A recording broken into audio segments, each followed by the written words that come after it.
Hello everyone, welcome back to my channel enjoy the tale. ఇవాళ నేను explain చేయబోతుంది పిల్ అనే వెబ్ సిరీస్. పిల్ అంటే మనం వేసుకుంటాం కదా టాబ్లెట్స్, అవి. సిరీస్ అయితే చాలా ఇంట్రెస్టింగ్గా ఉంది. ఇంకా ఎక్స్ప్లెనేషన్ స్టార్ట్ చేసేద్దాం. సిరీస్ ఎలా స్టార్ట్ అవుతుందంటే, పంజాబ్లోని పటియాలా అనే ఊరిలో సోని అనే హాస్పిటల్లో ఫరెవర్ క్యూర్ ఫార్మా అనే కంపెనీకి చెందిన ఒక డ్రగ్ ట్రయల్ జరుగుతుంది.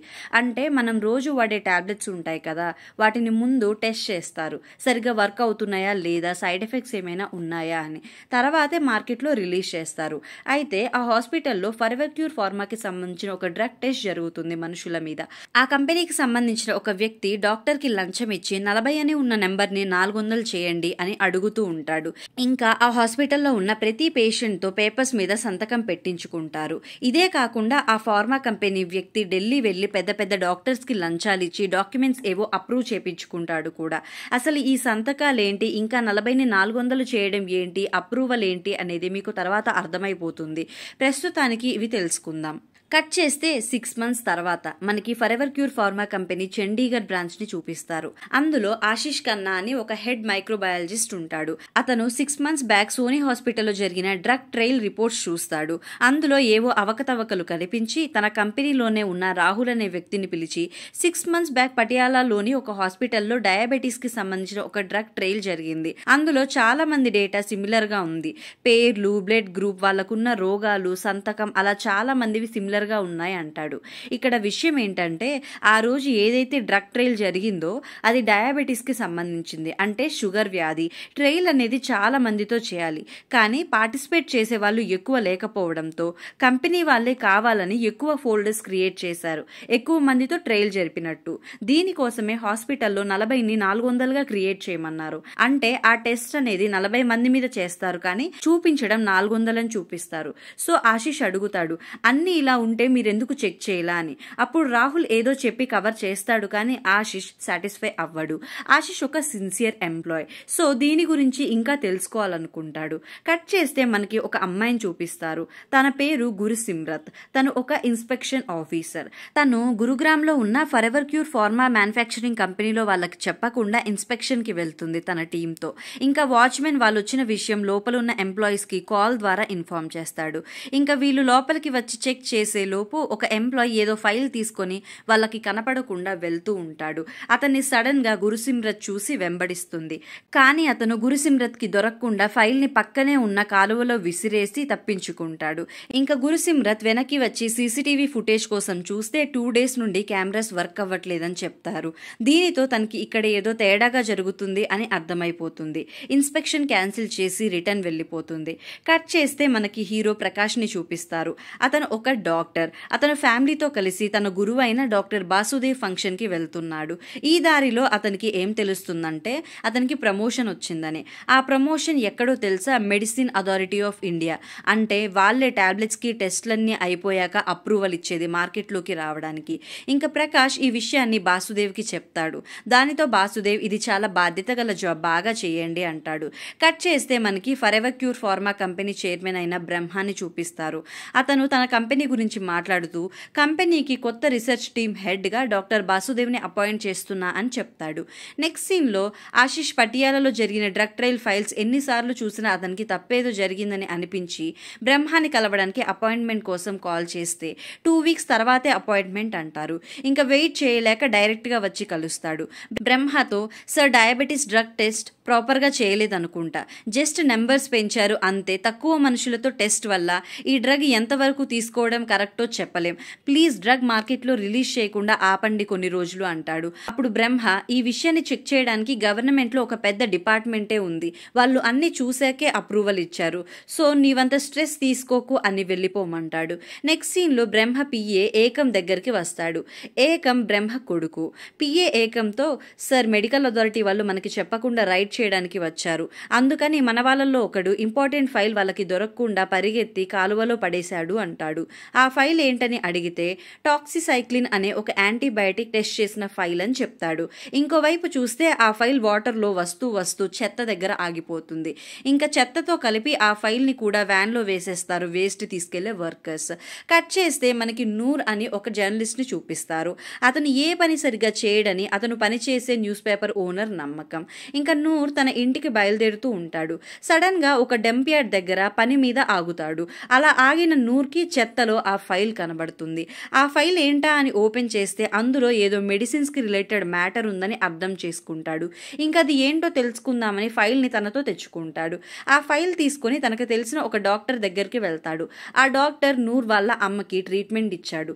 ప్రెజెంట్ నూర్ అమ్మ లేదు. నూర్ ఆ ఫైల్ డాక్టర్కి చూపించి ఇందులో టాక్సిసైక్లిన్ అని యాంటీబయాటిక్ గురించి ఉంది, ఇదే కదా మీరు మా అమ్మకి ఇచ్చింది, ఇందులో ఏమని ఉంది డీటెయిల్గా చెప్పమంటాడు. ఆ డాక్టర్ రిపోర్ట్స్ చూస్తూ కంగారు పడి ఇందులో ఆ యాంటీబయాటిక్ ఎలా తయారు చేస్తారో ఉంది అంటాడు. అప్పుడు నూర్ అదంతా ఓకే, అక్కడ రిజెక్టెడ్ అని ఏదో రాసుంది అదేంటి అంటాడు. కానీ డాక్టర్ దాని గురించి ఏం చెప్పకుండా సంబంధం లేకుండా సమాధానాలు చెప్తాడు. ఇంకా ఆ డాక్టర్ బాడీ లాంగ్వేజ్తో నూర్కి అర్థమైపోతుంది ఇందులో ఏదో తప్పుంది, ఇతను చెప్పట్లా అని.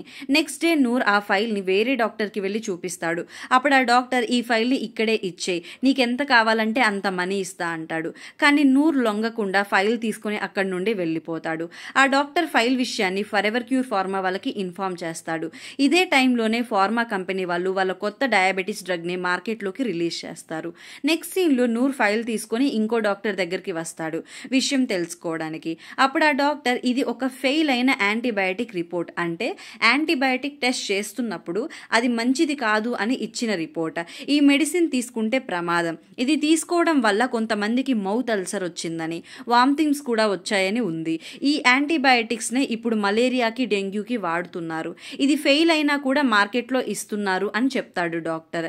ఈ యాంటీబయాటిక్ వాడే నూర్ అమ్మ చనిపోయిందని నూర్కి అర్థమవుతుంది. నూర్ అడుగుతాడు అలా ఎలా మార్కెట్లో ఉంచుతారు, తప్పు కదా అని. అప్పుడు డాక్టర్ ఇప్పుడు కంపెనీస్ అన్ని అలానే ఉన్నాయి, వాళ్ళ ఆలోచన అంతా లాభాలు ఎలా తెచ్చుకోవాలా అని, కానీ ప్రాణం అంటే విలువ లేదు అంటాడు. ఇంకా నూర్ అడుగుతాడు ఈ ఫైల్తో నేనేం చేయగలను అని. అప్పుడు డాక్టర్ ఈ విషయాలను చూసుకోవడానికి మెడికల్ అథారిటీ ఆఫ్ ఇండియా ఉంది, నువ్వు వాళ్ళ దగ్గరికి వెళ్ళు, హెల్ప్ చేస్తారు అంటాడు. నూర్ ఇంకా మెడికల్ అథారిటీ ఆఫ్ ఇండియాలో ఒక ఆఫీసర్ దగ్గరికి వెళ్తాడు. ఆవిడ పేరు నీలిమ. నీలిమతో నూర్ ఫైల్ చూపించి ఈ మందు వల్లే మా అమ్మ చనిపోయిందని చెప్తాడు. అప్పుడు నీలిమ ఫైల్ చూసి నూర్ డీటెయిల్స్ అన్ని తెలుసుకుని నూర్ మీ అమ్మ దీనివల్ల చనిపోయి ఉండదు, ఎందుకంటే ఇది ఒక రిజెక్టెడ్ ఫైల్, అంటే మెడిసిన్ అసలు మార్కెట్లోకి రాలా అంటుంది. ఇంకా నూర్ కొంచెం శాంతపడతాడు. ఈలోపే నీలిమ నూర్ మీరు ఈ ఫైల్ మా దగ్గరే పెట్టేయండి మేము ఉంచుకుంటామనిద్ది. ఇంకా నూర్కి ఈవిడ కూడా ఏదో తేడాగా ఉందని అర్థమయ్యి లేదు మ్యామ్ ఇట్స్ ఓకే, మీకు ఎప్పుడు కావాలన్నా నన్ను అడగొచ్చు అని ఫైల్ తీసుకుని వచ్చేస్తాడు. నెక్స్ట్ సీన్లో మనకి ప్రకాష్ కొత్త ఆఫీస్లో జాయిన్ అవ్వడం చూపిస్తారు. అతని కిందనే గురుసిమ్రత్ వర్క్ చేస్తుంది. ఇద్దరు ఒకేలా ఆలోచించి ఒకే మనస్తత్వం ఉన్న మనుషులు. ప్రకాష్ గురుసిమ్రత్ని అడుగుతాడు ఫరెవర్ క్యూర్ ఫార్మాలో జరిగిన ఇన్స్పెక్షన్ ఎందుకు క్యాన్సిల్ చేశారు అని. అప్పుడు తను జరిగిందంతా చెప్తుంది. ఇంకా ప్రకాష్ నీలిమకి కాల్ చేస్తాడు. Neelima Prakash higher official. ప్రకాష్ నీలిమతో మేడం ఇక్కడ ఉన్న ఫరెవర్ క్యూర్ ఫార్మాలో మన వాళ్ళు ఇన్స్పెక్షన్కి వెళ్తే ఎవరో ఫైల్తో పారిపోయారంట, ఇంకో ఇన్స్పెక్షన్ వేద్దామంటాడు. దానితో నీలిమ ఇప్పుడే వద్దు కొన్ని రోజులు ఆగుదాంలే అని విషయం సీరియస్గా తీసుకోకుండా ఫుడ్ తినండి గడ్డి తినండి అని ముచ్చట్లు చెప్పిద్ది. నెక్స్ట్ సీన్లో నీలిమ బ్రహ్మ పిఏకి కాల్ చేసి నూర్ అనే ఒకడు మీ ఫైల్ తీసుకొని వచ్చాడు, జాగ్రత్తగా ఉంచుకునే పని లేదా, వాడు అసలే జర్నలిస్ట్, వాడికి నిజం తెలిస్తే మీరు ఇంకా పెట్టాబెడ సర్దుకోవడమే అంటుంది.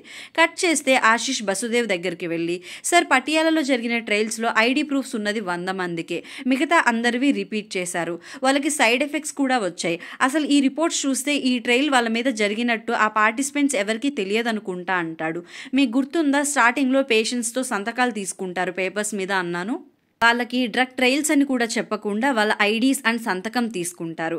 ఇంకా ఆశిష్ చెప్తాడు సార్ ఈ డ్రగ్ యూజెస్ సేఫ్ కాదు, ఇందులో ఏదో తప్పు ఉంది, కానీ ఆ డ్రగ్ ఇప్పుడు మార్కెట్లోకి వచ్చేసింది అంటాడు. అన్ని రిపోర్ట్స్ చూసి బాసుదేవ్ నేను చూసుకుంటా అంటాడు. నెక్స్ట్ సీన్లో ఫరెవర్ క్యూర్ ఫార్మా వాళ్ళు జర్మనీకి సంబంధించిన ఫార్మా కంపెనీతో టైఅప్ అవ్వడానికి మాట్లాడుతున్నారని తెలుస్తుంది. అలా చేస్తే వాళ్ళ కంపెనీ ప్రపంచవ్యాప్తంగా ఫేమస్ అయిపోతుంది. నెక్స్ట్ సీన్లో బాసుదేవ్ ఆశిష్ చెప్పిందంతా బ్రహ్మకి చెప్తాడు. బ్రహ్మ ఫైల్ ఫైల్స్ అన్నిటినీ ముక్కలు చేసేయమంటాడు.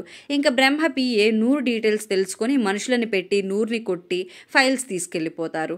నెక్స్ట్ డే న్యూస్ ఏం తెలుస్తుందంటే పటియాలలో ఎవరి మీద అయితే డ్రగ్ ట్రయల్ జరిపారో వాళ్ళకి కళ్ళు కనపడకుండా పోయాయని ఇది న్యూస్లో వస్తుంది. ఈ విషయం ప్రకాష్కి తెలుస్తుంది. ప్రకాష్ దీని గురించి నీలిమకి వెళ్ళి చెప్తాడు. కానీ నీలిమ ఇదంతా కాంపిటీటర్స్ బయట కావాలని క్రియేట్ చేసిన పుకార్లు, కుట్ర అని చెప్పి వెళ్ళిపోతుంది. ఇంకోవైపు నూర్ ఫైల్ తీసుకెళ్లిపోయేసరికి కోపంతో ఫేస్బుక్లో, ఇన్స్టాలో తనకి దొరికిన ఫైల్ గురించి ఇంకా తన మీద జరిగిన అటాక్ గురించి మొత్తం రాస్తాడు. అలా పెట్టిన పోస్ట్ని ఆశిష్ ఇంకా గురుసిమ్రత్ చూస్తారు.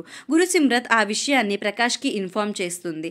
నెక్స్ట్ సీన్లో మనకి పంజాబ్కి సీఎం అయిన రవీంద్రని చూపిస్తారు. ఆయన రాబోయే ఎలక్షన్స్ కోసం క్యాంపెయినింగ్ చేస్తూ ఉంటాడు. ఆయనకి ఒక కూతురుంది, కీర్తన.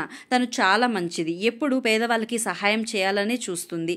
ఈ పంజాబ్ సీఎం ఇంకా బ్రహ్మ వియ్యంకులు కాబోతున్నారు. ఎందుకంటే ఏకంకి కీర్తనకి మ్యారేజ్ ఫిక్స్ చేశారు.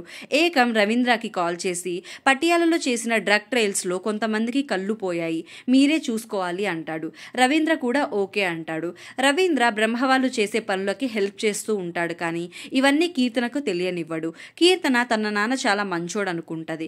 కట్ చేస్తే నూర్కి ప్రకాష్ కాల్ చేసి తన ఫేస్బుక్ పోస్ట్ చూసాము, ఒకసారి కలవమని పిలుస్తాడు. నూర్ని కలిసి మాట్లాడుతున్నప్పుడు నూర్ చెప్తాడు, సార్ వాళ్ళు ఫైల్ లాక్కుపోయినా నా దగ్గర కాపీస్ ఉన్నాయి, నేను కాపీ చేసి చాలా చోట్ల దాచాను అని. తన దగ్గర ఫోన్లో ఉన్న ఫైల్ చూపిస్తాడు. ఇంకా ఫరెవర్ క్యూర్ ఫార్మా గురుగ్రామ్ బ్రాంచ్లో ఇన్స్పెక్షన్ చేయడానికి నీలిమ దగ్గర అప్లికేషన్ పెడతారు. ఇదిలా ఉంటే ఇంకోవైపు ఆశిష్కి డేటా యాక్సెస్ లేకుండా చేస్తారు. ఎందుకంటే ప్రతిదీ డీటెయిల్గా వెళ్ళి కంప్లైంట్స్ చేస్తున్నాడుగా. అందుకే అసలు ఏ డేటాని చూడకుండా అతని సిస్టమ్ బ్లాక్ చేసేస్తారు.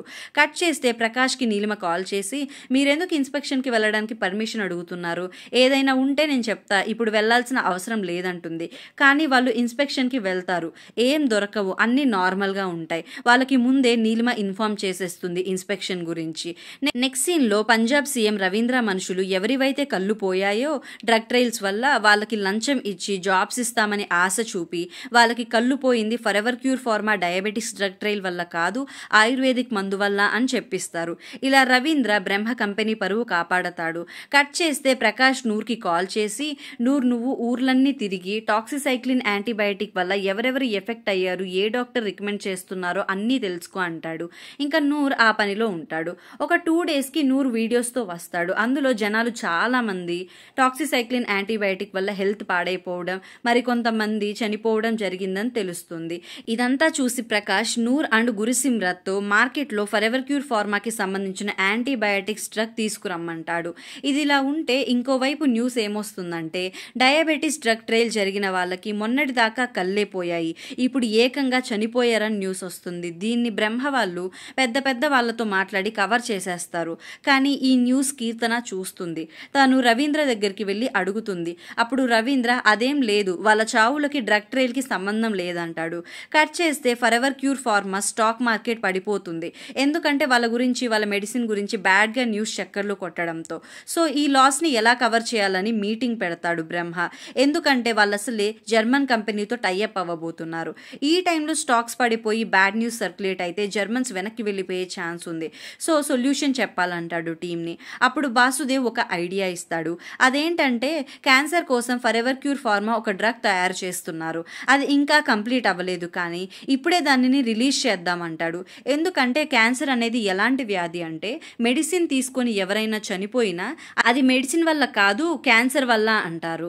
బై ఛాన్స్ మన మెడిసిన్ వల్ల ఎవరికైనా క్యాన్సర్ తగ్గిపోతే ఆ క్రెడిట్ అంతా ఫరెవర్ క్యూర్ ఫార్మాకే వస్తుంది. సో క్యాన్సర్ డ్రగ్ రిలీజ్ చేద్దామంటాడు. ఈ ఐడియాకి బ్రహ్మ ఇంప్రెస్ అయిపోతాడు. నెక్స్ట్ సీన్లో ఏకం ఒక టీవీ ఛానల్కి వెళ్ళి వాళ్ళు క్యాన్సర్ రిలేటెడ్ డ్రగ్ ఒకటి లాంచ్ చేస్తున్నాం, ట్రయల్స్ అన్నీ పాజిటివ్గా ఉన్నాయి అంటాడు. ఈ విషయం తెలిసిన ఆశిష్ కోపంగా వసుదేవ్కి మెయిల్ పెడతాడు, క్యాన్సర్ డ్రగ్ లాంచ్ ఆపండి, దానికి ట్రయల్సే చేయలేదు అని. కానీ వసుదేవ్ ఆ మెయిల్ని డిలీట్ చేస్తాడు. కట్ చేస్తే గురుసిమ్రత్ ఫరెవర్ క్యూర్ ఫార్మా మెడిసిన్స్ తీసుకొస్తుంది. ప్రకాష్ చెప్తాడు, మనం వీటిని టెస్ట్ చేద్దాం. టెస్ట్ అఫీషియల్గా చేయాలంటే పర్మిషన్ ఇవ్వరని. అన్అఫీషియల్గా తనకి తెలిసిన ఒక ల్యాబ్ ఓనర్ని అడిగి నైట్ ఎవరికి కనపడకుండా దాక్కుని వెళ్ళి టెస్ట్ చేస్తారు. ఆ టెస్ట్ వల్ల ఫరెవర్ క్యూర్ ఫార్మా చాలా మెడిసిన్స్ అనుకున్నంత స్టాండర్డ్లో లేవని తెలుసుకుంటాడు. కట్ చేస్తే ఆశిష్ తన కంపెనీలో జరుగుతున్న దారుణాలు చూడలేక నూర్కి కాల్ చేస్తాడు. కాల్ చేసి నువ్వు ఎఫ్బీలో పెట్టిన పోస్ట్ నేను చూశాను, నీకు నేను సహాయపడగలను అని ఏదో చెప్తాడు. కానీ మనకి వినపడదు. ఇంకా నూర్ తన న్యూస్ పేపర్ ఓనర్ దగ్గరికి వెళ్ళి, సార్ నేను ఒక బ్రేకింగ్ న్యూస్ తీసుకొచ్చా, ఫర్ ఎవర్ క్యూర్ ఫార్మా వాళ్ళ మెడిసిన్స్ మంచివి కాదు, మనం ఈ న్యూస్ పబ్లిష్ చేద్దాం, మన పేపర్ ఎక్కడికో వెళ్ళిపోయిద్దని ఒప్పించి పేపర్లో వేస్తాడు. ఈ న్యూస్ సోషల్ మీడియాలో కూడా స్ప్రెడ్ అయి వైరల్ అవుతుంది. ఇంకా ఫర్ ఎవర్ క్యూర్ ఫార్మా వాళ్ళు మనుషులను పెట్టించి నూర్ పనిచేసే న్యూస్ పేపర్ ఓనర్ని బాగా కొట్టి న్యూస్ తప్పుగా ప్రింట్ చేశామని క్షమాపణ చెప్తూ న్యూస్ ప్రింట్ చేయమని చెప్పి వెళ్తారు. కానీ అప్పటికే న్యూస్ వేరే ఛానల్స్లో కూడా స్ప్రెడ్ అయిపోయింది. కట్ చేస్తే Prakash medical authority of India హెడ్కి మెయిల్ పెడతాడు, అర్జెంటుగా మీతో మాట్లాడాలని. హెడ్ కూడా ఓకే అని అపాయింట్మెంట్ ఇస్తాడు. ఇంకా ప్రకాష్ నీలిమతో కలిసి హెడ్ దగ్గరికి వెళ్తాడు. ప్రకాష్ హెడ్తో, sir for ever pharma company Himachal and మొహాలీలో ఉన్న బ్రాంచెస్ లో ఇన్స్పెక్షన్ చేయాలి, ఇదివరకు జరిగిన ఇన్స్పెక్షన్ రికార్డ్స్ అన్ని ప్రాపర్ గా లేవు అంటాడు. అప్పుడు హెడ్, మేమేమైనా పిచ్చోళ్ళమా, ఏమీ తెలియకుండానే ఇన్స్పెక్షన్ అయిపోయిందంటామా, అక్కడ అన్ని బాగానే ఉన్నాయి, అయినా ఆల్రెడీ ఒకసారి వెళ్ళొచ్చావుగా గురుగ్రామ్ లో ఉన్న కంపెనీ ఇన్స్పెక్షన్ కి, అన్ని బానే ఉన్నాయిగా, ఇంకా మళ్ళీ ఏం చేస్తావు వెళ్ళి అని పంపించేస్తాడు. కానీ ప్రకాష్ అక్కడి నుండి వెళ్లే ముందు హెడ్ తో, సార్ మీరు మొన్న హార్ట్ సర్జరీ ఇండియాలో చేపించుకోకుండా యుఎస్ ఎందుకు వెళ్లారు, ఇక్కడ మెడిసిన్స్ మీద మీకు నమ్మకం లేదు, ఒకసారి ఆలోచించండి, మీరు మీ పని సరిగ్గా చేయకపోవడం వల్ల ఎంతమంది ప్రజల ప్రాణాల మీదకు వస్తుందో అని చెప్తాడు. కట్ చేస్తే ఆశిష్ ఆఫీస్లో తనకి డేటా యాక్సెస్ చేసే ఛాన్స్ లేదని దొంగతనంగా సర్వర్ రూమ్ కి వెళ్లి డేటా ఎక్కించుకొని పెన్ డ్రైవ్ లో ఎవరికీ తెలియకుండా వచ్చేస్తాడు. నెక్స్ట్ డే కీర్తన నూర్ పనిచేసే న్యూస్ పేపర్ ఓనర్ దగ్గరికి వస్తుంది. తను అడుగుతుంది, ఈ న్యూస్ కి మీకు ప్రూఫ్స్ ఎలా దొరికాయి, అసలు విషయం ఏంటి, మిమ్మల్ని ఇలా కొట్టడం వల్లే మీరు న్యూస్ వెనక్కి తీసుకున్నారా అని అడుగుతుంది. కానీ అతను, ప్లీజ్ మ్యామ్ నన్ను ఏం అడగొద్దు, ఇప్పటికీ నాకు జరిగింది చాలు అని ఏమి చెప్పడు కీర్తనకి. కట్ చేస్తే ప్రకాష్ గురుసిమ్రత్ ఇద్దరు లాయర్ దగ్గరికి వెళ్తారు. వాళ్ళు వాళ్ళ సీనియర్స్ అయిన నీలిమ ఇంకా medical authority of India head మీద పిటిషన్ వేయబోతున్నారు. ఎందుకంటే వాళ్ళని ఇన్స్పెక్షన్ కి వెళ్ళనివ్వట్లేదని, వాళ్ళ పని వాళ్ళని సరిగ్గా చేయనివ్వట్లేదని. ఇంకా కోర్టులో వాదనలు స్టార్ట్ అవుతాయి. ప్రకాష్ చెప్తాడు, జడ్జ్ గారు నాకు ఫర్ ఎవర్ క్యూర్ ఫార్మా కంపెనీలో తయారు చేసే డ్రగ్స్ మీద అనుమానాలు ఉన్నాయి, సో వాటిని నేను టెస్ట్ చేశాను, ఒక్క మెడిసిన్ కూడా సేఫ్ కాదు అని ల్యాబ్ లో టెస్ట్ చేసిన రిపోర్ట్ సబ్మిట్ చేస్తాడు. ఇంకా ఈ మందులనే పేదవాళ్ళు వాడుతున్నారు, వాళ్ళ పరిస్థితి ఏంటి అంటాడు. జడ్జ్ అడుగుతాడు, ఇన్స్పెక్షన్ ఎందుకు చేయాలనుకుంటున్నారు అని. అప్పుడు ప్రకాష్, సార్ మెడిసిన్ మార్కెట్ లోకి రిలీజ్ అయ్యే ముందు వరకు ప్రతి స్టేజ్ లో డాక్యుమెంటేషన్ ఉంటది, కానీ ఫర్ ఎవర్ క్యూర్ ఫార్మా కంపెనీలో అలా లేదని మా డౌట్, సో చెక్ చేస్తామంటారు. ఇంకా జడ్జ్ బాగా ఆలోచించి ప్రకాష్ వాళ్ళకి హిమాచల్ ప్రదేశ్ అండ్ మొహాలీలో ఉన్న ఫర్ ఎవర్ క్యూర్ ఫార్మా కంపెనీలో ఇన్స్పెక్షన్స్ కి ఆర్డర్ ఇస్తాడు. నెక్స్ట్ సీన్ లో ఆశిష్ నూర్ కి మెసేజ్ చేస్తాడు పటియాలా రమ్మని. నూర్ ఆశిష్ ని కలవడానికి పటియాలా వెళ్తాడు. ఆశిష్ నూర్ తో, నేను ఫర్ ఎవర్ క్యూర్ ఫార్మాలో పనిచేస్తున్నా, పటియాలాకి కొంత దూరంలో ఏక్తా క్యాంప్ అని ఒక కాలనీ ఉంది, అందులో ఉన్న జనాల మీద ఫర్ ఎవర్ క్యూర్ ఫార్మా వాళ్ళు చాలా సార్లు డ్రగ్ ట్రయల్స్ చేశారు, వాళ్ళ ఆరోగ్యాలు పాడైపోయి ఉన్నాయంటాడు. ఆ క్యాంప్ ఎక్కడుందో తెలియదు, తెలుసుకోమని నూర్ కి చెప్తాడు. నూర్ ఆ కాలనీ ఎక్కడుందో వెతికే పనిలో ఉంటాడు. కట్ చేస్తే ప్రకాష్ గురుసిమ్రత్ ఇద్దరు మొహాలీ ఇంకా ఉత్తరప్రదేశ్లో ఉన్న ఫర్ ఎవర్ క్యూర్ ఫార్మాలో ఇన్స్పెక్షన్ చేస్తారు. వాళ్ళకి తేడాగా కనపడిన ప్రతి ఫైల్ తీసుకుంటారు. సర్ప్రైజ్ రైడ్ జరిగింది కంపెనీ మీద. అక్కడ మెయిన్ థింగ్ ఏం తెలిసిద్దంటే, ఏవైతే పాత డ్రగ్ టెస్ట్ రిపోర్ట్స్ ఉంటాయో పాజిటివ్ వచ్చినవి, వాటిలో చేంజెస్ చేసి కొత్త డ్రగ్స్ ని అప్రూవ్ చేపించుకుంటున్నారు. ఇంకా వాళ్ళు అన్ని ఫైల్స్ మెడిసిన్స్ వాళ్ళతో తీసుకెళ్తారు చెకింగ్ కి. వీళ్ళు ఇలా చేయడం medical authority of India head కి తెలుస్తుంది. అతను ప్రకాష్ అండ్ గురుసిమ్రత్ ని సస్పెండ్ చేసి కోర్టులో కలవమని వాళ్ళు తెచ్చిన ఫైల్స్ అండ్ మెడిసిన్స్ ని సీజ్ చేస్తాడు. కట్ చేస్తే కీర్తనకి ఫర్ ఎవర్ క్యూర్ ఫార్మా మీద వచ్చిన న్యూస్ చూసినప్పటి నుండి వాళ్ళ మీద డౌట్. సో ఒక మెడిసిన్స్ తీసుకెళ్లే లారీని ఫాలో అయింది. ఆ లారీ కీర్తన వాళ్ళ ఫామ్ హౌస్ కి వెళ్ళింది. అక్కడ మెడిసిన్స్ మీద కొత్తగా ఏవో స్టిక్కర్స్ అతికిస్తున్నారు. ఎవరూ లేనప్పుడు కీర్తన వెళ్లి ఆ స్టిక్కర్స్ తీసి చూస్తే ఎక్స్పైరీ అయిపోయిన డేట్ ఉంటది. ఇంకా కీర్తనకి ఏం తెలుస్తుందంటే, ఫర్ ఎవర్ క్యూర్ ఫార్మా వాళ్ళు ఎక్స్పైర్ అయిపోయిన మందులని డేట్స్ మార్చి అమ్ముతున్నారు, వాటికి తన నాన్న హెల్ప్ చేస్తున్నాడని. ఈ మందులనే కీర్తన నాన్న ఆరోగ్యశ్రీ పథకం కింద ప్రజలకు ఇస్తున్నాడు. నెక్స్ట్ సీన్ లో కోర్టులో medical authority of India head and Neelima versus Prakash case నడుస్తుంది. ప్రకాష్ ని ఆపోజిట్ లాయర్ అడిగిద్ది, మీరు for ever cure pharma company medicines test ఎక్కడ చేశారు, అఫీషియల్ గా చేశారా అని. కానీ ప్రకాష్ ఆ టెస్ట్ అన్అఫీషియల్ గా చేశాడు, సో రూల్స్ ఫాలో అవ్వకుండా ఉన్నాడని ప్రకాష్ మీద నింద వేస్తారు. ఇంకా ప్రకాష్ ఆల్రెడీ ఒకసారి for ever cure pharma Gurugram branch మీద ఇన్స్పెక్షన్కి వెళ్ళాడు పర్మిషన్ ఇవ్వకపోయినా. అక్కడ తనకి ఏం దొరకలా. ఇంకా మొహాలి అండ్ హిమాచల్ బ్రాంచ్లో ఇన్స్పెక్షన్ చేయడానికి ఏ రీజన్ లేదు. అందుకే నీలిమా అండ్ హెడ్ పర్మిషన్ ఇవ్వలేదని వాదిస్తారు. ఇంకొక ఇంపార్టెంట్ అలిగేషన్ ఏంటంటే ప్రకాష్ గురుసిమ్రత్తో కలిసి నైట్ టెస్ట్ చేయడానికి వెళ్ళాడు. అమ్మాయితో మీరు ఎంజాయ్ చేయడానికే వెళ్ళారు నైట్, లేకపోతే ఆ టైంలో మీరు అక్కడికి వెళ్లాల్సిన అవసరం ఏంటి, ఆ టైంలో టెస్ట్ చేయకూడదని రూల్స్ ఉన్నాయి అని పెద్ద నింద వేస్తారు. దీనితో గురుసిమ్రత్ అవమానంతో అక్కడి నుండి వెళ్ళిపోతుంది. ఫైనల్గా మెడిసిన్స్ మంచిది కాదు అనే దాని గురించి కాకుండా అసలు టెస్టే పర్మిషన్ లేకుండా చేశారు అని వాదించి నీలిమా ఇంకా హెడ్ కేసు గెలుస్తారు. ప్రకాష్ కూడా ఇంకా ఈ విషయం ఏం చేయలేక ఇంట్లో ఉండిపోతాడు. కట్ చేస్తే నూర్ చాలా కష్టపడి ఏక్తా క్యాంప్ కాలనీ ఎక్కడుందో తెలుసుకుంటాడు. అక్కడికి వెళ్ళి చూస్తే బాబోయ్ జనాలు ఒక్కొక్కరు ఒక్కొక్కలా ఉంటారు. భయమేసిద్ది వాళ్ళ బాడీ అండ్ ఫేస్ చూస్తే. వాళ్ళ బాడీ అంతా రోగాలతో నిండిపోయి ఉంటుంది. వాళ్ళందరినీ నూర్ వీడియో తీసి ప్రకాష్కి కాల్ చేస్తాడు. ప్రకాష్తో సార్ ఇక్కడ ఏక్తా క్యాంప్ జనాలు జీవోత్సవాల్లా ఉన్నారు, వాళ్ళకి పాపం వాళ్ళ మీద డ్రగ్ ట్రయల్స్ జరిగిన విషయం కూడా తెలియదు అంటాడు. అప్పుడు ప్రకాష్ నూర్ మేము ఆల్రెడీ ఇక్కడ ఇరుక్కుపోయాం, నువ్వు అలా అవ్వకు వచ్చే అంటాడు. నూర్కి ఏం అర్థం కాదు. ఇంకోవైపు గురుసిమ్రత్ రోజు ఏడుస్తూ తినకుండా ఉంటుంది. కట్ చేస్తే ఆశిష్ సర్వర్ రూమ్లో డేటా అంతా తీసుకున్నాడుగా, అదంతా చెక్ చేసి బసుదేవ్ దగ్గరికి వెళ్ళి ఒక ఫైల్ బసుదేవ్ ముందు పెట్టి 6 yearsలో 150 డ్రగ్స్ని మార్కెట్లోకి లాంచ్ చేశారు. అందులో 70 డ్రగ్స్ అన్సేఫ్. ఆ డేటా అంతా ఈ ఫైల్లో ఉంది. ఏంటి నా ల్యాప్టాప్ బ్లాక్ చేసిన డేటా ఎలా తీసుకున్నానని ఆలోచిస్తున్నారా? మీరు నా పని డైరెక్ట్గా చేయనివ్వట్లేదుగా, అందుకే అడ్డదారుల ద్వారా తెలుసుకున్నా. మీరు క్యాన్సర్ డ్రగ్ మార్కెట్లో రిలీజ్ అవ్వకుండా ఆపండి, లేదా డేటా బయట న్యూస్కి ఇచ్చేస్తా అని బెదిరించి వెళ్తాడు. ఆ రోజే ఆశిష్ బర్త్డే. ఇంకా ఆఫీస్లో సెలబ్రేషన్స్ చేస్తారు. ఈవినింగ్ ఆశిష్ ఆఫీస్ నుండి వెళ్తున్నప్పుడు Ashish bag and boxes security check చేస్తాడు. ఎందుకంటే ఏమైనా ఫైల్స్ ఆర్ డేటా తీసుకెళ్తున్నాడేమో అని. కానీ బ్యాగ్లో ఏముండవు. బాక్స్లో బర్త్డే కేక్ తప్ప ఏది ఉండదు. సో ఇంకా ఆశిష్ని వదిలేస్తారు. నెక్స్ట్ సీన్లో నూర్ గురుసిమ్రత్తో మాట్లాడతాడు. ఇంకా ఇద్దరు కలిసి ప్రకాష్ దగ్గరికి వచ్చి సార్ మనం ఫైట్ చేద్దాం, వెనకడుగు వేయొద్దు అని. ప్రకాష్ ఏమో జరిగింది చాలు వద్దు అంటాడు. కానీ నూర్ అండ్ గురుసిమ్రత్ ఇద్దరు కలిసి ప్రకాష్ని ఒప్పిస్తారు. ముగ్గురు కలిసి ఒక ప్లాన్ వేస్తారు. ఆ ప్లాన్ పూర్తిగా రివీల్ చేయరు. కానీ అక్కడ ఏం అర్థమైందంటే వాళ్ళు ఫరెవర్ క్యూర్ ఫార్మా వాళ్ళు రిలీజ్ చేసే క్యాన్సర్ డ్రగ్ టెస్ట్ చేయాలనుకుంటున్నారు మార్కెట్లోకి రాకముందే. ఆ టెస్ట్ కి ల్యాబ్ ఎలాగో బయట ఇవ్వరు. సో ల్యాబ్ ఎక్విప్మెంట్ వాళ్ళ ఓన్ మనీతో కొనాలనుకుంటారు. నెక్స్ట్ డే ఆశిష్ ని బ్రహ్మ కలవమని పిలుస్తాడు. అక్కడ ఏకం బసుదేవ్ అందరూ ఉంటారు. బ్రహ్మ ఆశిష్ ని రిజైన్ చేయమంటాడు. ఎందుకంటే ఆశిష్ తన ల్యాప్టాప్ నుండి వేరే ఫార్మా కంపెనీకి forever cure pharma products chemical formula share చేశాడని ప్రూఫ్స్ ఉంటాయి.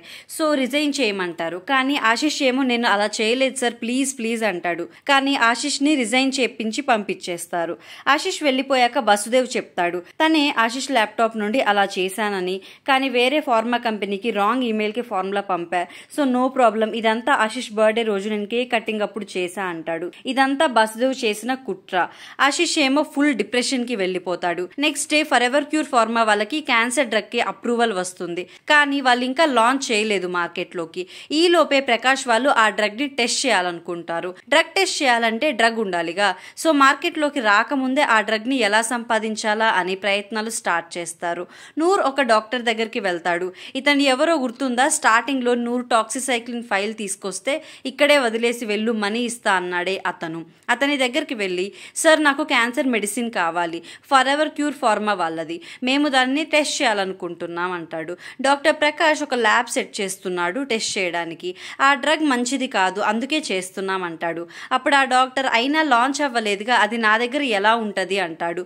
అప్పుడు నూర్ మీరు చాలా గొప్పవాళ్ళు సార్, మీకు కాకపోతే ఎవరికి ఇస్తారు అడగండి అంటాడు. కానీ ఆ డాక్టర్ లేదు లేదు నాకు ఆ డ్రగ్ రిలేటెడ్ ఇన్ఫర్మేషన్ ఏం రాలా అంటాడు. ఇంకా నూర్ ఓకే ఏదైనా తెలిస్తే చెప్పండి అని చెప్పి వెళ్ళిపోతాడు. నెక్స్ట్ సీన్ లో ప్రకాష్ ల్యాబ్ ఎక్విప్మెంట్ కి మనీ ఇచ్చి డెలివరీ చేయడానికి వాళ్ళకి అడ్రస్ ఇస్తాడు. నెక్స్ట్ డే కి ఎక్విప్మెంట్ వచ్చేస్తుంది. వాళ్ళు దానిని సెట్ చేసుకొని వెళ్ళిపోతారు ఇంటికి. తర్వాత రోజు వచ్చి చూసేసరికి ఆ ఎక్విప్మెంట్ అంతా పగిలిపోయి ఉంటుంది. ఇంకా నెక్స్ట్ సీన్ సుప్రీం కోర్ట్ కి వెళ్తుంది. సుప్రీం కోర్ట్ లో ప్రకాష్ పిటిషన్ వేశాడు ఫరెవర్ క్యూర్ ఫార్మా క్యాన్సర్ మందు సేఫ్ కాదని. అప్పుడు జడ్జ్ గారు ప్రూఫ్ ఏది అన్నారు. ఇంకా ప్రకాష్ చెప్తాడు సార్ నా దగ్గర ప్రూఫ్ లేదు కానీ ఒక ప్లాన్ ఉంది అని. యాక్చువల్లీ వాళ్ళ ప్లాన్ ఏంటి ఏం చేశారు అనేది మొత్తం రివీల్ చేస్తారు. ఇప్పుడు వాళ్ళు ఏమనుకుంటారంటే క్యాన్సర్ టెస్ట్ వాళ్ళు చేస్తున్నట్టు ఒక డ్రామా చేద్దామని, అలా వాళ్ళు ల్యాబ్ సెట్ చేసి క్యాన్సర్ డ్రగ్ టెస్ట్ చేస్తున్నట్టు ఫరెవర్ క్యూర్ ఫార్మాకి తెలియాలి అనుకుంటారు. అందుకే కావాలని డాక్టర్ దగ్గరికి వెళ్ళి అడుగుతారు, క్యాన్సర్ డ్రగ్ కావాలి, మేము టెస్ట్ చేయాలనుకుంటున్నామని. ఇంకా ల్యాబ్ ఎక్విప్మెంట్ కూడా ఫరెవర్ క్యూర్ ఫార్మా మనిషి దగ్గరే కొంటారు. అలా అయితే ఈ డాక్టర్ అండ్ ఎక్విప్మెంట్ అమ్మే అతను ఫరెవర్ క్యూర్ వాళ్ళకి చెప్తారని, అలా చెప్పడం వల్ల టెస్ట్ చేయనివ్వకుండా వాళ్ళు వచ్చి ఎక్విప్మెంట్ పగలగొడతారని. వాళ్ళు అనుకున్నట్టే బ్రహ్మ పిఏ మనుషులతో అటాక్ చేశాడు. కానీ ఇక్కడ ఝలక్ ఏంటంటే ప్రకాష్ ల్యాబ్లో సీసీ క్యామ్ పెట్టాడు. సో వాళ్ళు వచ్చి చేసే విధ్వంసం అంతా రికార్డ్ అయింది. దానిని ప్రకాష్ జడ్జ్కి చూపించాడు. ఇంకా జడ్జ్తో, సార్ ఏ ప్రాబ్లం లేకపోతే వాళ్ళ డ్రగ్ మేము టెస్ట్ చేయబోతున్నామని తెలిసి ఎందుకు అలా చేశారు అంటాడు.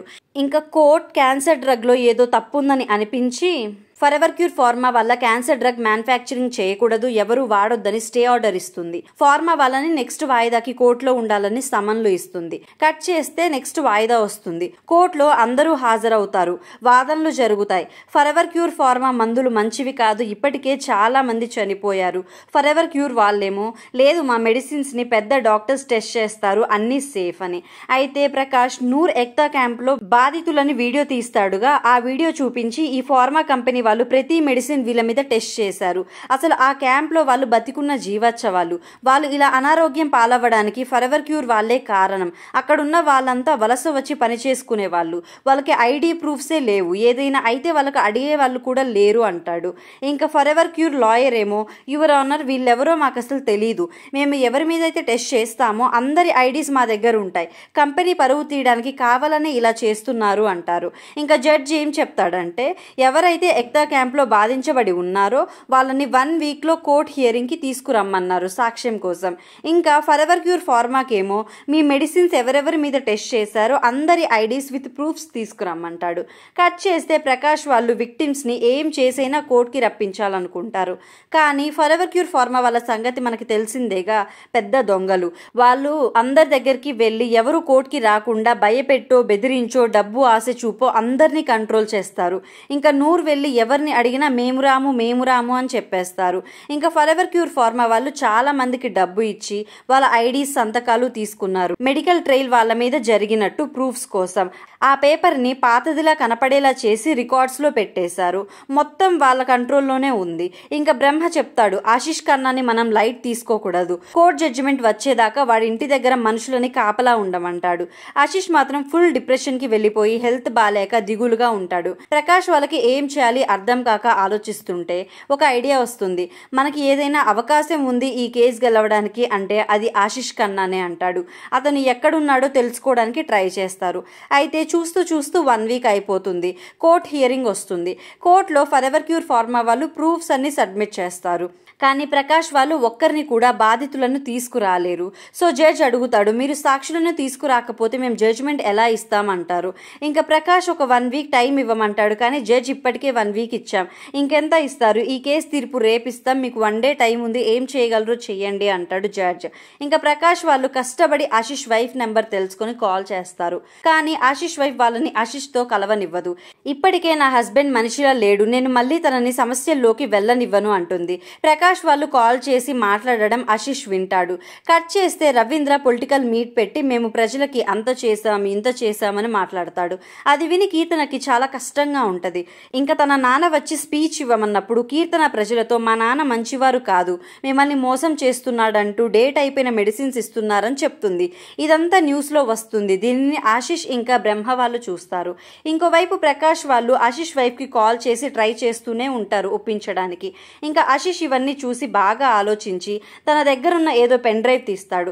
అప్పుడు ఆశిష్ వైఫ్ నువ్వు ఎక్కడికి వెళ్ళట్లేదు అనిద్ది. అప్పుడు ఆశిష్ ఇప్పటికే నేను చాలా కోల్పోయా, ఈ గొడవల్లోకి వెళ్తే నాకేమైనా అవ్వచ్చు, అది కూడా తెలుసు, కానీ చాలా మంది అమాయకుల ప్రాణాలు పోతున్నాయి, నేను ఏదో ఒకటి చేయాలి, ప్లీజ్ ఒప్పుకో అని ఒప్పిస్తాడు. ఇప్పుడు మనకి ఏం చూపిస్తారంటే ఆశిష్ దగ్గరికి ఆ పెన్ డ్రైవ్ ఎలా వచ్చిందని. మీకు గుర్తుందా, ఆశిష్ ఒక ఫైల్ తీసుకెళ్లి బసుదేవ్తో క్యాన్సర్ డ్రగ్ లాంచ్ ఆపండి లేకపోతే మన కంపెనీ డేటా బయట రిలీజ్ చేస్తా అని అంటాడు. ఆ రోజు ఆశిష్ బర్త్డే కదా. సో ఆశిష్ ఫైల్స్ కాకుండా పెన్ డ్రైవ్ లో కంపెనీ డేటా అంతా ఎక్కించుకొని ఎవరికి డౌట్ రాకుండా కేక్ లో పెట్టుకొని వస్తాడు. అందుకే ఆ రోజు సెక్యూరిటీ వెతికినా కనపడదు. సో ఇంకా పెన్ డ్రైవ్ ఇచ్చి ప్రకాష్ వాళ్ళకి హెల్ప్ చేద్దాం, జనాల ప్రాణాలు కాపాడాలి అంటాడు. ఇంకా ఆశిష్ వైఫ్ బయట ఉన్న కాపలా వాళ్ళని డైవర్ట్ చేసి ఆశిష్ని ప్రకాష్ వాళ్ళని కలవడానికి పంపిద్ది. ఆశిష్ బయలుదేరే ముందు ప్రకాష్ వాళ్ళకి కాల్ చేసి, సార్ ఒక ప్లేస్కి రండి, మీకు ప్రూఫ్స్ ఇస్తా, నేను ఫోన్ తెచ్చుకోవట్లా అని బయలుదేరతాడు. కానీ బయట కాపలా కాసే వాళ్ళకి ఆశిష్ కార్ కనపడకపోవడంతో ఇంట్లో లేడేమో అని డౌట్ వచ్చి వెతకడానికి బయలుదేరి బ్రహ్మ పిఏకి ఇన్ఫార్మ్ చేస్తారు ఆశిష్ ఇంట్లో లేడని. ఇంకోవైపు ప్రకాష్ ఆశిష్ రమన్న ప్లేస్కి వెళ్ళి వెయిట్ చేస్తూ ఉంటాడు. ఇంకా పిఏ తనకు తెలిసిన పోలీసుల ద్వారా ఆశిష్ కార్ ఏ ఏరియాలో ఉందో తెలుసుకొని ఆశిష్కి యాక్సిడెంట్ చేపిస్తారు. పాపం ఆశిష్కి చాలా పెద్ద దెబ్బలు తగులుతాయి. హాస్పిటల్లో జాయిన్ చేస్తారు. ఈ విషయం తెలిసిన ఆశిష్ వైఫ్ హాస్పిటల్ చేరుకుంటుంది. ఇదే విషయం ప్రకాష్ వాళ్ళకి ఇన్ఫార్మ్ చేస్తుంది. ప్రకాష్ బాధతో హాస్పిటల్ చేరుకుంటాడు. ఆశిష్ వైఫ్ చాలా కుమిలిపోతుంది. డాక్టర్స్ ఆశిష్ బతకడం కష్టం అంటున్నారు అని చాలా ఏడుస్తుంది. ప్రకాష్ సారీ చెప్తాడు, నా వల్లే ఇలా అయింది అని. ఇంకా ప్రకాష్ చెప్తాడు మనం ఈ మ్యాటర్ వదిలేద్దామని. కానీ ఆశిష్ వైఫ్ లేదు సార్, మనం వాళ్ళని వదలకూడదు, మీకు ఏ హెల్ప్ కావాలి చెప్పండి నేను చేస్తా అంటుంది. ఇంకా నూర్ అంటాడు, ఈ టైంలో అడగడం తప్పే కానీ ప్రజల ప్రాణాల కోసం అడుగుతున్నా, ఆశిష్ దగ్గర ఏమైనా ఫైల్స్ ఉన్నాయా ఫర్ ఎవర్ క్యూర్ ఫార్మాకి ఎగనెస్ట్గా అని అడుగుతాడు. అప్పుడు ఆశిష్ వైఫ్ నాకు ఒక పెన్ డ్రైవ్ చూపించాడు మీ దగ్గరికి వచ్చే అప్పుడు, ఇంకా ఏం తెలియదు, ఒకసారి ఇంటికెళ్ళి చెక్ చేద్దాం అంటుంది. అందరూ ఇంటికెళ్ళి చెక్ చేస్తారు, ఏమీ కనపడదు. వాళ్ళు చెక్ చేస్తున్నప్పుడు సామాన్లు కింద పడిపోవడంతో ఆశిష్ అమ్మ దొంగ దొంగ అని అరుస్తుంది. ఇంకా గురుసిమ్రత్ ఆవిడ దగ్గరికి వెళ్ళి అమ్మ ఏం లేదు, మేమే ఒక వస్తువు కోసం వెతుకుతున్నాం, మీ కోడలి ఫ్రెండ్స్ మీ అని మాట్లాడుతూ ఉండిద్ది. అయితే గురుసిమ్రత్కి ఆశిష్ అమ్మ మెడలో ఒక లాకెట్ కనిపించింది. అది చాలా డిఫరెంట్గా ఉంటుంది. ఇది ఎవరిచ్చారు అంటే ఆశిష్ అనిద్ది. అది ఓపెన్ చేసి చూస్తే అందులో పెన్ డ్రైవ్ ఉంటుంది. సో ఇంకా వాళ్ళు చాలా హ్యాపీ అవుతారు. ఆ డేటాని ల్యాప్టాప్లో కాపీ చేసుకొని నెక్స్ట్ డే కోర్టుకి వెళ్తారు. కోర్టులో జడ్జ్తో సార్ ఎప్పుడైనా ఏదైనా మెడికల్ ట్రయల్ జరిగినప్పుడు పేషెంట్ డీటెయిల్స్తో పాటు వాళ్ళ మీద ఆ డ్రగ్ చూపించిన ప్రభావం ఏంటి, అవి చూపించిన సైడ్ ఎఫెక్ట్స్ ఏంటి అన్నీ సబ్మిట్ చేయాలి. కానీ వీళ్ళు మీకు ఓన్లీ పేషెంట్ డేటా సబ్మిట్ చేశారు, వాళ్ళ కంపెనీ ఒరిజినల్ డేటా నేను చూపిస్తా అని సబ్మిట్ చేస్తాడు. ఇంకా ఫర్ ఎవర్ వాళ్ళు ఏం చెప్పినా జడ్జెస్కి ఈ ప్రూఫ్స్ నిజమని నమ్మి వాళ్ళందరినీ దోషులుగా ముద్రించి జైలుకి పంపిస్తారు. ఇలా కథ సుఖాంతం అవుతుంది. ఎక్స్ప్లెనేషన్ నచ్చితే please like, share and subscribe. Thanks for watching.